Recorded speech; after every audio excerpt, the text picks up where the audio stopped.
West Bank में Israel का बड़ा हमला हुआ है। हेब्रोन में मौजूद घर को बम से उड़ा दिया गया है। बड़ी खबर हेब्रोन में मौजूद घर को बम से उड़ाने की तस्वीरें कैमरे में रिकॉर्ड हुई हैं। वेस्ट बैंक में इजराइल का ये अटैक, बड़ा नुकसान पहुंचाने की कोशिश। हेब्रोन में मौजूद घर को बम से ही उड़ा दिया गया है। बड़ी खबर आ रही है एक और, ईरान ने इजराइल पर तेज हमले कर दिए हैं। एलात पर दागी है बैलिस्टिक मिसाइल अटैक के बाद एलात में तबाही। ये देखिए टॉप एंगल से ये विजुअल्स देखिए, इजराइल पर तेज हमले हुए हैं। ईरान के ये हमले एलात पर दागी गई हैं बैलिस्टिक मिसाइल। लोग घरों से ये वीडियो बना रहे हैं और ये आप तक TV9 भारतवर्ष की स्क्रीन पर आप देख रहे हैं। मिसाइल अटैक के बाद एलात में तबाही नजर आ रही है।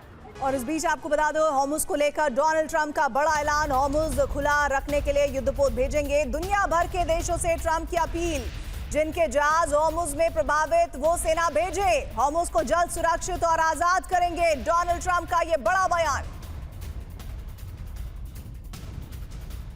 बिग ब्रेकिंग न्यूज एक और आपके सामने आने जा रही है। इराक में सैन्य तैनाती बढ़ा रहा है अमेरिका।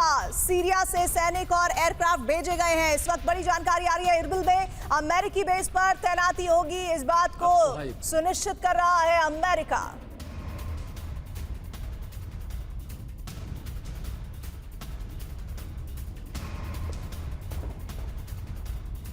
और इस बीच आपको बता दें, ईरान जंग में होर्मुज स्ट्रेट अमेरिका की सबसे बड़ी चुनौती बन चुका है। समंदर में अमेरिका का एयरक्राफ्ट कैरियर तैनात है, लेकिन इसके बाद भी दुनिया के सबसे महत्वपूर्ण तेल चोक पॉइंट पर ईरान का कंट्रोल है। अब डोनाल्ड ट्रंप ने मुश्तबा खमेनेई को घुटनों पर लाने और होर्मुज स्ट्रेट पर कंट्रोल हासिल करने के लिए ऑपरेशन आइलैंड शुरू कर दिया है। इस ऑपरेशन में अमेरिकी सेना के टारगेट पर ईरान का खर्ग द्वीप है। आखिर क्या है ट्रंप का प्लान? खर्ग द्वीप क्यों अमेरिकी राष्ट्रपति के लिए ट्रंप कार्ड माना जा रहा है? इस रिपोर्ट को गौर से देखिए। ईरान के खर्ग द्वीप पर अमेरिका ने करीब 15 बम गिराए। इन बमों का टारगेट ईरान के air defence system, naval base और एयर बेस था। इसके अलावा यहाँ मौजूद मिसाइल ठिकानों को भी तबाह कर दिया गया। लेकिन ईरान के इस तेल द्वीप पर मौजूद एनर्जी इंफ्रास्ट्रक्चर को कोई नुकसान नहीं पहुंचाया गया। कुछ देर पहले मेरे आदेश पर अमेरिकी सेना ने बमबारी की। ये मध्य पूर्व के इतिहास की सबसे भीषण बमबारी थी। खर्ग द्वीप पर मौजूद सभी सैन्य लक्ष्य तबाह कर दिए गए हैं। नैतिकता के कारण तेल इंफ्रास्ट्रक्चर पर हमला नहीं किया। होर्मुज स्ट्रेट को ब्लॉक करने का प्रयास जारी रहा तो मैं इस निर्णय पर पुनर्विचार करूंगा। खर्ग ईरान के पास फारस की खाड़ी में मौजूद है। इसे ईरान का मुख्य लोडिंग पोर्ट कहा जाता है। यहाँ ईरान के सभी तेल ठिकानों से पाइपलाइन के जरिए तेल पहुँचता है। खर्ग आइलैंड ईरान के ऑयल ठिकानों से सीधा लिंक्ड है। ईरान से जाने वाले 90% क्रूड ऑयल की सप्लाई इसी से होती है। यानी खर्ग तबाह हुआ तो ईरान को बड़ा आर्थिक नुकसान तय है।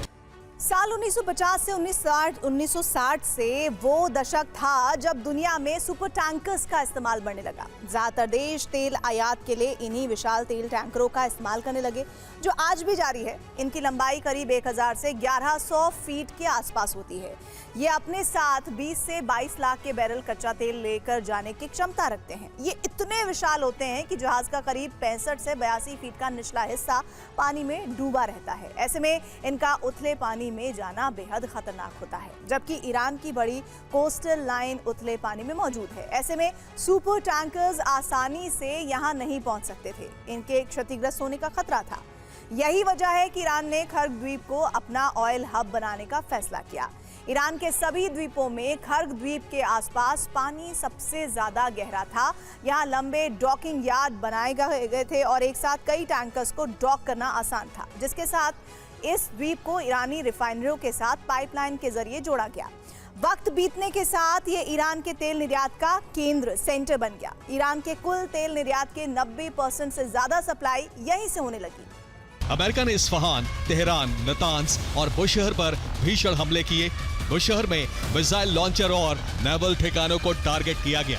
नतांस में परमाणु ठिकानों पर बमबारी की गई। तेहरान में रिवॉल्यूशनरी गार्ड्स का मुख्यालय पूरी तरह नष्ट कर दिया गया। 28 फरवरी के बाद से इजराइल और अमेरिका दिन रात ईरान पर हमले कर रहे हैं। इजराइल ने अभी तक ईरान पर करीब 10,000 बम गिराए हैं। इन बमों को कुल 7,600 हमलों में गिराया गया।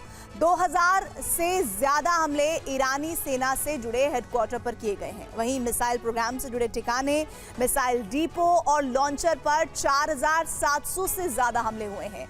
इजरायली हमलों में 4,000 से 5,000 ईरानी सैनिकों की मौत का दावा है। वहीं अमेरिकी सेना ने कितने बम गिराए, इसे लेकर कोई जानकारी सामने नहीं आई है, लेकिन अमेरिकी सेना की तरफ से हमलों में 15,000 से ज्यादा ठिकाने तबाह किए जाने का दावा तो किया गया है। इसके अलावा मिसाइल प्रोग्राम से जुड़े ठिकानों पर 5,000 से ज्यादा हमले हुए हैं। इसमें supreme leader Mojtaba Khamenei, security council के प्रमुख Ali Larijani, supreme leader office के deputy chief of staff Ali Asghar Hijazi, supreme leader के सैन्य सलाहकार major general Yahya Rahim, Iskandar Momeni और इस्माइल खातिब का नाम शामिल है।